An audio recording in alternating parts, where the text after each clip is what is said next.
وَمِمَّا رَزَقْنَاهُمْ يُنْفِقُونَ، مومن کی صفات، متقین کی صفات، کہ جو کچھ ہم نے انہیں رزق دیا ہوا ہے اس میں سے کھلے ہاتھ سے خرچ کرتے ہیں۔ وَفَمَا وَأَقْرِضُوا اللَّهَ قَرْضًا حَسَنًا، اللہ کو قرض حسن دیا کرو۔ اور حدیث قدسی ہے، اللہ تعالیٰ فرماتے ہیں یا ابن آدم، اے آدم کے بیٹے، انفق انفق علیک، کھلے ہاتھ سے خرچ کیا کر لوگوں پہ، میں کھلے ہاتھ سے تمہیں دوں گا۔ اور حدیث میں ہے، اور حدیث میں بخاری مسلم کی حدیثیں پڑھ رہا ہوں میں، ما سئل النبی صلی اللہ علیہ وآلہ وسلم شیئا قط فقال لا، کبھی ایسا نہیں ہوا کہ حضور اکرم صلی اللہ علیہ وسلم سے کوئی چیز مانگی گئی ہو، کوئی سوال کیا گیا ہو اور آپ نے کہہ دیا ہو نہیں، لا، کبھی نہیں کہا۔ حضور سے جب بھی جو چیز مانگی گئی ہے آپ نے لا کبھی نہیں کہا کہ نہیں نہیں نہیں بھئی میں یہ نہیں دوں گا۔ یہ دور ہے، یہ زکوٰۃ کی عبادت جو ہے وہ انسان میں یہ شخصیت پیدا کرتی ہے۔ اور حضور اکرم صلی اللہ علیہ وسلم نے فرمایا الخلق عیال اللہ، مخلوق ساری اللہ کا کنبہ ہے۔ فَأَحَبُّ الْخَلْقِ إِلَى اللَّهِ مَنْ أَحْسَنَ إِلَى عِيَالِهِ، اللہ کو اپنی مخلوق میں سب سے زیادہ محبوب شخص وہ ہوتا ہے جو اللہ کے کنبے کے ساتھ حسن سلوک سے پیش آئے، ان کی خدمت کرے۔ تو زکوٰۃ جو ہے حب مال کو کاٹ کے وہ صفات پیدا کرتی ہے انسان کے اندر کہ وہ تھوڑے پہ صبر کرتا ہے، زیادہ پہ شکر کرتا ہے، اس میں کوئی حرص اور طمع نہیں ہوتی، اس میں حلم اور بردباری ہوتی ہے، اس میں دوسروں کے لیے اس کی آنکھوں میں حیا ہوتا ہے، اور جو کچھ اللہ نے اسے دیا ہوا اس پہ توکل ہوتا ہے، اللہ پہ بھروسہ ہوتا ہے۔ یہ دے رہے ہیں تو اللہ تعالیٰ اور ہمیں دے گا، ایک مزاج بن جاتا ہے کہ دیتے چلے جاؤ اللہ تعالیٰ اور دے گا۔ کون ہے جو اللہ کو قرض حسن دے تاکہ اللہ اسے کئی گنا بڑھا چڑھا کر واپس کرے؟ گھٹانا بھی اللہ کے اختیار میں ہے اور بڑھانا بھی، اور اسی کی طرف تمہیں پلٹ کر جانا ہے۔ تم میں کون ہے جو اللہ کو قرض حسن دے؟ قرض حسن کا لفظی ترجمہ اچھا قرض ہے، اور اس سے مراد ایسا قرض ہے جو خالص نیکی کے جذبے سے بے غرضانہ کسی کو دیا جائے۔ اس طرح جو مال راہ خدا میں خرچ کیا جائے اسے اللہ تعالیٰ اپنے ذمے قرض قرار دیتا ہے اور وعدہ کرتا ہے کہ میں نہ صرف اصل ادا کروں گا بلکہ اس سے کئی گنا زیادہ دوں گا۔ البتہ شرط یہ ہے کہ وہ ہو قرض حسن، یعنی اپنی کسی نفسانی غرض کے لیے نہ دیا جائے بلکہ محض اللہ کی خاطر ان کاموں میں صرف کیا جائے جن کو وہ پسند کرتا ہے۔ اور ان کے مالوں میں حق تھا سائل اور محروم کے لیے۔ حاشیہ نمبر 17۔ بالفاظ دیگر ایک طرف اپنے رب کا حق وہ اس طرح پہچانتے اور ادا کرتے تھے، دوسری طرف بندوں کے ساتھ ان کا معاملہ یہ تھا جو کچھ بھی اللہ نے ان کو دیا تھا، خواہ تھوڑا یا بہت، اس میں وہ صرف اپنا اور اپنے بال بچوں ہی کا حق نہیں سمجھتے تھے، بلکہ ان کو یہ احساس تھا ہمارے اس مال میں ہر اس بندہ خدا کا حق ہے جو ہماری مدد کا محتاج ہو۔ وہ بندوں کی مدد خیرات کے طور پر نہیں کرتے تھے کہ اس پر ان سے شکریہ کے طالب ہوتے اور ان کو اپنے زیر بار احسان ٹھہراتے، بلکہ وہ اسے ان کا حق سمجھتے تھے اور اپنا فرض سمجھ کر ادا کرتے تھے۔ پھر ان کی یہ خدمت خلق صرف انہی لوگوں تک محدود نہ تھی جو خود سائل بن کر ان کے پاس مدد مانگنے کے لیے آتے، بلکہ جس کے متعلق بھی ان کے علم میں یہ بات آ جاتی تھی کہ وہ اپنی روزی پانے سے محروم رہ گیا ہے، اس کی مدد کے لیے وہ خود بے چین ہو جاتے تھے۔ کوئی یتیم بچہ جو بے سہارا رہ گیا ہو، کوئی بیوہ جس کا کوئی سر دھرا نہ ہو، کوئی معذور جو اپنی روزی کے لیے ہاتھ پاؤں نہ مار سکتا ہو، کوئی شخص جس کا روزگار چھوٹ گیا ہو یا جس کی کمائی اس کی ضروریات کے لیے کافی نہ ہو رہی ہو، کوئی شخص جو کسی آفت کا شکار ہو گیا ہو اور اپنے نقصان کی تلافی خود نہ کر سکتا اور وہ اس کی دستگیری کر سکتے ہوں اور پھر بھی انہوں نے اس کا حق مان کر اس کی مدد کرنے سے درے کیا ہو۔ یہ 3 صفات ہیں جن کے بنا پر اللہ تعالیٰ ان کو متقی اور محسن قرار دیتا ہے اور فرماتا ہے کہ انہی صفات نے ان کو جنت کا مستحق بنایا ہے۔ ایک یہ کہ آخرت پر ایمان لا کر انہوں نے ہر اس روش سے پرہیز کیا جسے اللہ اور اس کے رسول نے اخروی زندگی کے لیے تباہ کن بتایا تھا۔ دوسرے یہ کہ انہوں نے اللہ کی بندگی کا حق اپنی جان لڑا کر ادا کیا اور اس پر فخر کرنے کی بجائے استغفار ہی کرتے رہے۔ تیسرے یہ کہ انہوں نے اللہ کے بندوں کی خدمت ان پر احسان سمجھ کر نہیں بلکہ اپنا فرض اور ان کا حق سمجھ کر کی۔ اس مقام پر یہ بات اور جان لینی چاہیے کہ اہل ایمان کے اموال میں سائل اور محروم کے جس حق کا یہاں ذکر کیا گیا ہے اس سے مراد زکوٰۃ نہیں ہے جسے شرعاً ان پر فرض کر دیا گیا ہے، بلکہ یہ وہ حق ہے جو زکوٰۃ ادا کرنے کے بعد بھی ایک صاحب استطاعت مومن اپنے مال میں خود محسوس کرتا ہے اور اپنے دل کی رغبت سے اس کو ادا کرتا ہے بغیر اس کے کہ شریعت نے اسے لازم کیا ہو۔ ابن عباس، مجاہد اور زید بن اسلم وغیرہ بزرگوں نے اس آیت کا یہی مطلب بیان کیا ہے۔ در حقیقت اس ارشاد الہی کی اصل روح یہ ہے کہ ایک متقی و محسن انسان کبھی اس غلط فہمی میں مبتلا نہیں ہوتا کہ خدا اور اس کے بندوں کا حق جو میرے مال میں تھا زکوٰۃ ادا کر کے میں اس سے بالکل سبکدوش ہو چکا ہوں۔ اب میں نے اس بات کا کوئی ٹھیکہ نہیں لے لیا ہے کہ ہر ننگے بھوکے مصیبت زدہ آدمی کی مدد کرتا پھروں۔ اس کے برعکس جو اللہ کا بندہ واقعی متقی و محسن ہوتا ہے وہ ہر وقت ہر اس بھلائی کے لیے جو اس کے بس میں ہو دل و جان سے تیار رہتا ہے، اور جو موقع بھی اسے دنیا میں کوئی نیک کام کرنے کے لیے ملے اسے ہاتھ سے نہیں جانے دیتا۔ اس کے سوچنے کا یہ انداز ہی نہیں ہوتا کہ جو نیکی مجھ پر فرض کی گئی تھی وہ میں کر چکا ہوں، اب مزید نیکی کیوں کروں۔ نیکی کی قدر جو شخص پہچان چکا ہو وہ اسے بار سمجھ کر برداشت نہیں کرتا بلکہ اپنے ہی نفع کا سودا سمجھ کر زیادہ سے زیادہ کمانے کا حریص ہو جاتا ہے۔ ولكن البر من آمن بالله واليوم الآخر والملائكة والكتاب والنبيين وآتى المال على حبه ذوي القربى واليتامى والمساكين وابن السبيل، اور دیا اس نے مال یا دے وہ مال اس کی محبت کے علی الرغم، علی حبہ اللہ کی طرف نہیں ہے، علی حب المال، علی الرغم مال محبوب ہے پھر بھی وہ خرچ کر رہا ہے ذوی القربہ قرابت داروں پر، والیتامى یتیموں پر، والمساکین محتاجوں پر، وابن السبیل مسافر پر، والسائلین اور مانگنے والوں پر، وفی الرقاب اور لوگوں کی گردنیں چھڑانے کی۔ گویا کہ نیکی کے مظہر میں اولین مظہر یہ ہے انسانی ہمدردی۔ اگر یہ نہیں ہے تو نیکی نہیں ہے۔ عبادات کے انبار لگے ہوں اور دل میں شقاوت ہو، انسان کو حاجت میں دیکھ کر دل نہ پسیجے، کسی کو تکلیف میں دیکھ کر تجوری کی طرف ہاتھ نہ بڑھے حالانکہ تجوری میں مال موجود ہو، تو وہ دین کی روح سے بالکل خالی ہے۔ یا آپ سورہ آل عمران میں پڑھیں گے لن تنالوا البر حتى تنفقوا مما تحبون، تم نیکی کے مقام کو پہنچ ہی نہیں سکتے جب تک کہ خرچ نہ کرو اس میں سے جو تمہیں پسند ہے۔ جس سے طبیعت گھبرا گئی، اکتا گئی، کپڑے میں جو بوسیدہ ہو گئے وہ دے دیے، حاتم طائی کی قبر کو لات مار دی، وہ نہیں، جو شے پسند ہے اگر اس میں سے نہیں دیتے تو نیکی کو پہنچ بھی نہیں سکتے، تمہیں ہوا بھی نہیں لگے گی۔ وَأَقَامَ الصَّلَاةَ وَآتَى الزَّكَاةَ، دیکھیے نماز اور زکوٰۃ اب آ رہے ہیں، یہ ہے حکمت دین۔ ایک ہے روح دین، وہ ہے ایمان،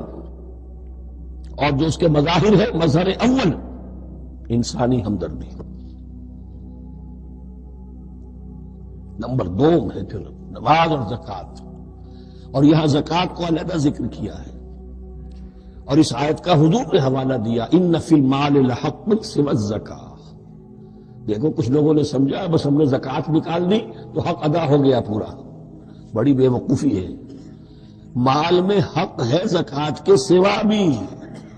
اور اب آپ نے یہ آیت پڑھی، دیکھو اس آیت میں کیا ہے،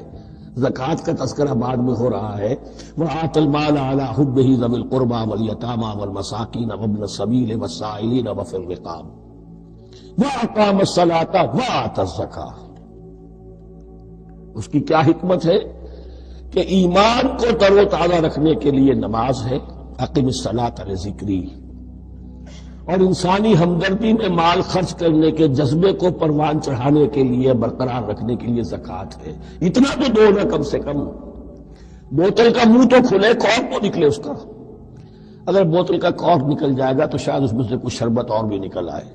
تو زکوٰۃ ہے تو کارک کے مانند 2.5% ہے، کیا ہے، لیکن یہ کہ اس سے پھر کچھ اور بھی نکلے گا، جو زکوٰۃ بھی نہیں دیتا اس نے کیا کرنا۔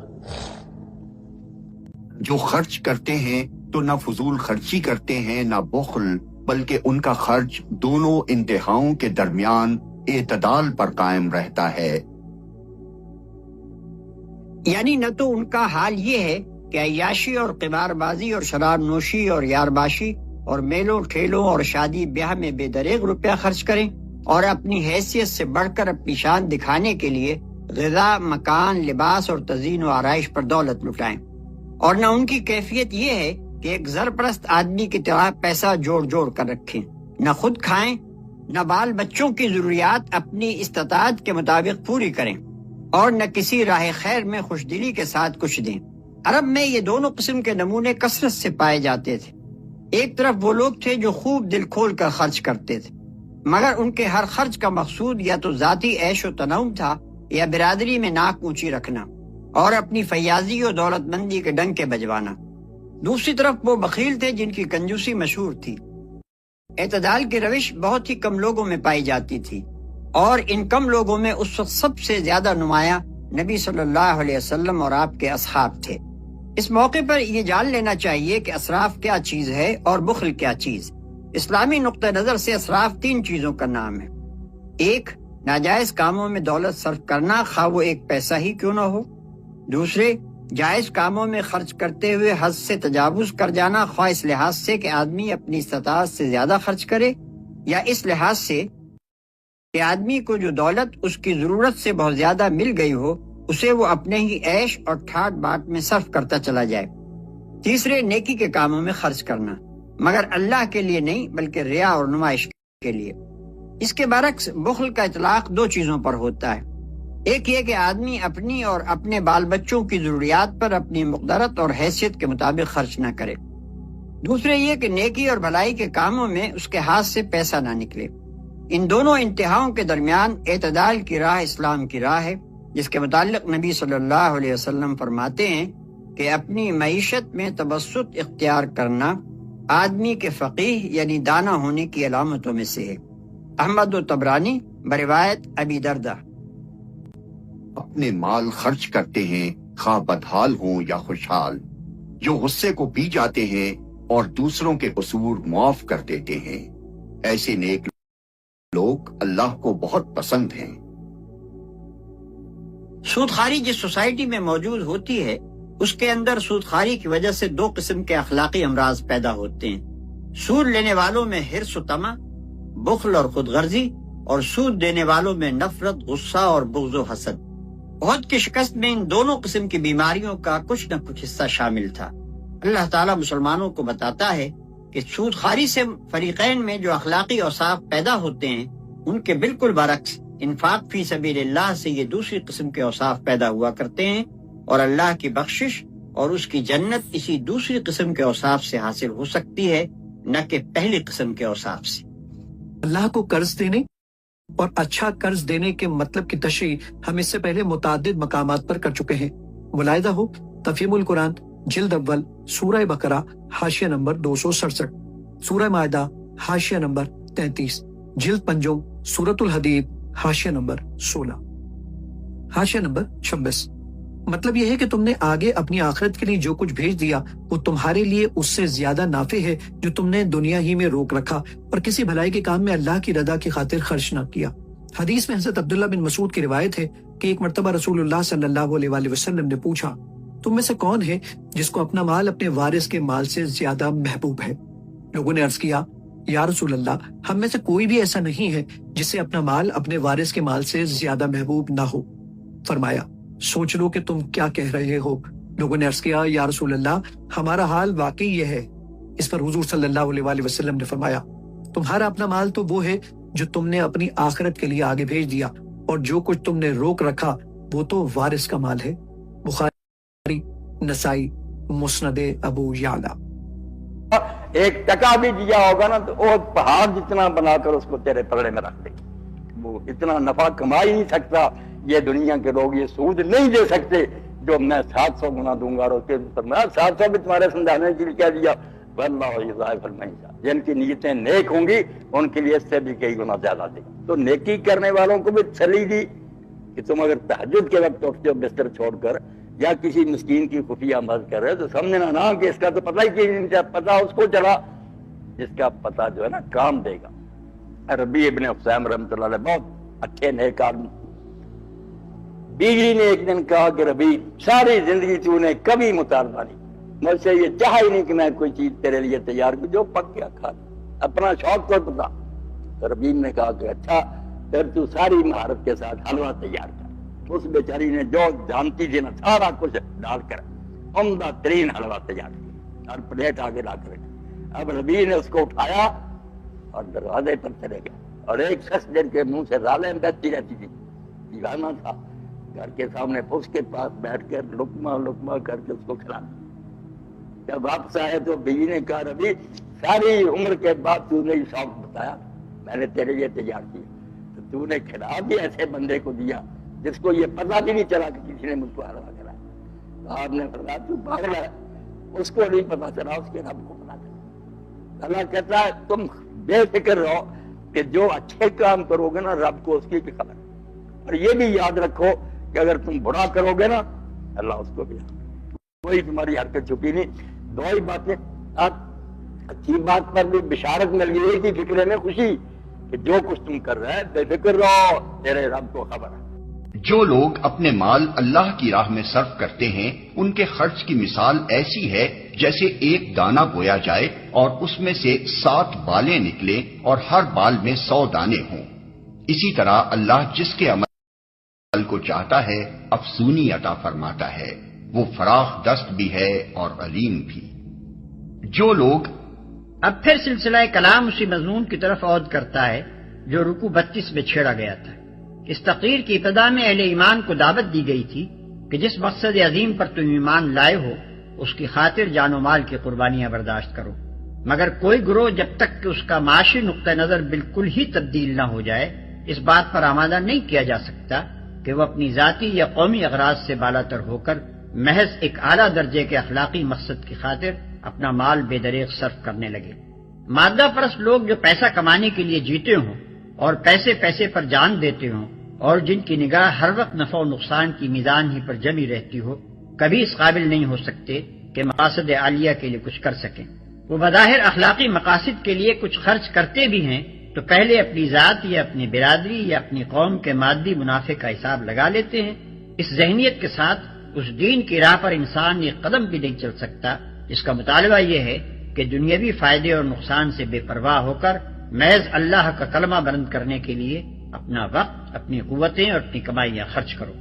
ایسے مسلک کی پیروی کے لیے تو دوسری ہی قسم کے اخلاقیات درکار ہیں۔ اس کے لیے نظر کی وسعت، حوصلے کی فراخی، دل کی کشادگی اور سب سے بڑھ کر خالص خدا طلبی کی ضرورت ہے، اور اجتماعی زندگی کے نظام میں ایسی تبدیلی کی ضرورت ہے کہ افراد کے اندر مادہ پرستانہ اخلاقیات کے بجائے یہ اخلاقی اوصاف نشو و نما پائیں۔ چنانچہ یہاں سے مسلسل 3 رکوعوں تک اسی ذہنیت کی تخلیق کے لیے ہدایات دی گئی ہیں۔ اپنے مال اللہ کی راہ میں صرف کرتے ہیں۔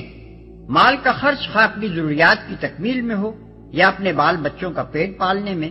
یا اپنے اعزاء و اقربا کی خبرگیری میں یا محتاجوں کی اعانت میں یا رفاع عام کے کاموں میں یا اشاعت دین اور جہاد کے مقاصد میں، بہرحال اگر وہ قانون الہی کے مطابق ہو اور خالص خدا کی رضا کے لیے ہو تو اس کا شمار اللہ ہی کی راہ میں ہوگا۔ وہ فراخ دست بھی ہے اور علیم بھی، یعنی جس قدر خلوص اور جتنے گہرے جذبے کے ساتھ انسان اللہ کی راہ میں مال خرچ کرے گا